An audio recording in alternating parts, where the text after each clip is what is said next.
All right, it is Sunday following the Northern Iowa game. Have had more of an opportunity to digest what it is that I think that we saw from the University of Iowa on Saturday, and here are some of my thoughts. Took some calls on Sound Off after the game with regards to Iowa's defense. Some fans concerned that Iowa's defense looked pretty shaky against a team from the FCS subdivision. In my opinion, and I felt this way as I watched the game, and then listening to Ed Podolak and Gary Dolphin in the post game, it sort of verified at least what I felt, is that this offense that Iowa faced on Saturday is going to be one of the 3, 4, 5 best offenses they see this year, probably 4th or 5th best all season long, and also that this offensive line that Iowa faced on Saturday was going to be one of the 4 or 5 best offensive lines they face all season long. Podolak and Dolphin saying them in their conversation with Norm Parker in the week as the broadcasters talked to the coaches to gain a little insight and preparation for the broadcast. Norm Parker told Podolak and Dolphin that he felt that this was an upper division, or middle of the pack rather, Big Ten team, and that this offensive line was an upper division Big Ten offensive line. So Iowa's defense, they still count games by the score on the scoreboard, not by total yards. The 5 drives that Northern Iowa had, the first 5 drives of the second half, 4 of those consecutively were 3-and-out type situations for their offense. The first one was the only non-3-and-out, and the first one was set up after the Paki-O'Meara fumble, and Northern Iowa recorded a field goal on that. Northern Iowa's last 2 drives of the game, they ran 23 of their 70 plays on those last 2 drives of the game. They got 3 points off of those 2 drives. I'm not concerned about Iowa's defense. It was probably 90 degrees at least down on the turf. There was some cramping. Broderick Binns suffered from some cramping. Adrian Claiborne was a load on the day, being double teamed and still getting backfield penetration. I thought Christian Bauer looked pretty solid as well throughout the course of the game.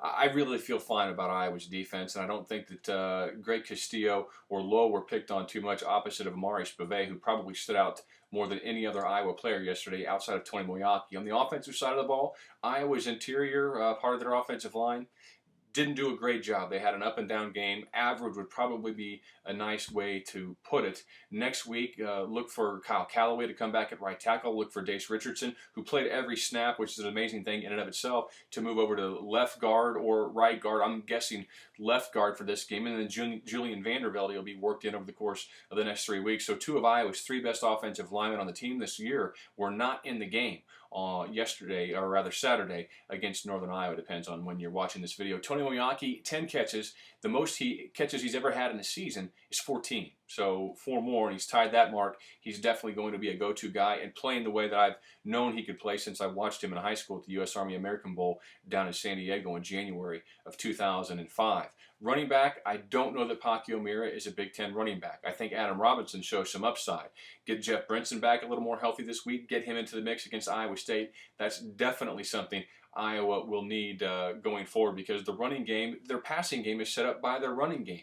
If they are not going to get a consistent running game going this year, something I think they will, especially when the offensive line gets there that they expect to have, I think Adam Robinson will be fine in there, and it's just enough to get that passing game going. Rick Stanzi, he was nervous in the first half, it looked like to me. Second half, 16-21, you can't ask for much more than that. Now going forward against Iowa State, the Vegas odds makers have installed Iowa as a 7.5-point favorite in Jack Trice Stadium. We've all seen that movie before. I've watched both teams play. I was in Ames. I watched both games this week, and I think both teams had similar games against FCS quality opponents. Northern Iowa, a much better team than North Dakota State, and I mean much better team than the Bison of North Dakota State. That being said, it's still Jack Trice Stadium. It's still Iowa versus Iowa State. And as we've seen in recent years, even though Iowa has won 4 of the last 6 meetings between the 2 teams, that was Daisy barking in the background, you never can tell when the Hawkeyes have to go there. I think it's going to be a nail-biter. I think 7.5 points, it might be decided by less than that. I still feel that Iowa will win this football game. I feel, however, both offenses, Iowa and Iowa State, have exponential upside in them. It's just going to be a matter of which team improves the most. Iowa State, better running back. Robinson, Alexander Robinson for them, he is a load. Number 33, certainly keep an eye on him. Iowa State's receiving core is salty, pretty good. I think Iowa's is better than I even thought it was. Marvin McNutt had a good day. Trey Strauss had a good day. DJK came in and played. Keenan Davis is going to be in the mix. So the big biggest advantage of the whole day will be Iowa up front against Iowa State. Iowa State's defensive tackles did not look good against North Dakota State, who also has a pretty good offensive line as well, and a pretty large offensive line. I think they average around 300 pounds per man on the line. Iowa's going to have to use that to their advantage.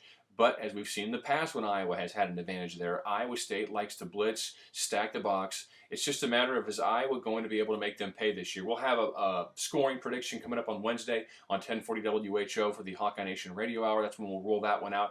And, of course, on Tuesday, Kirk Ferentz's press conference in Iowa City. Hopefully we'll know more about the health status of Jeff Brinson at that point in time as well. That's it for now. Enjoy your Labor Day on Monday. Take care.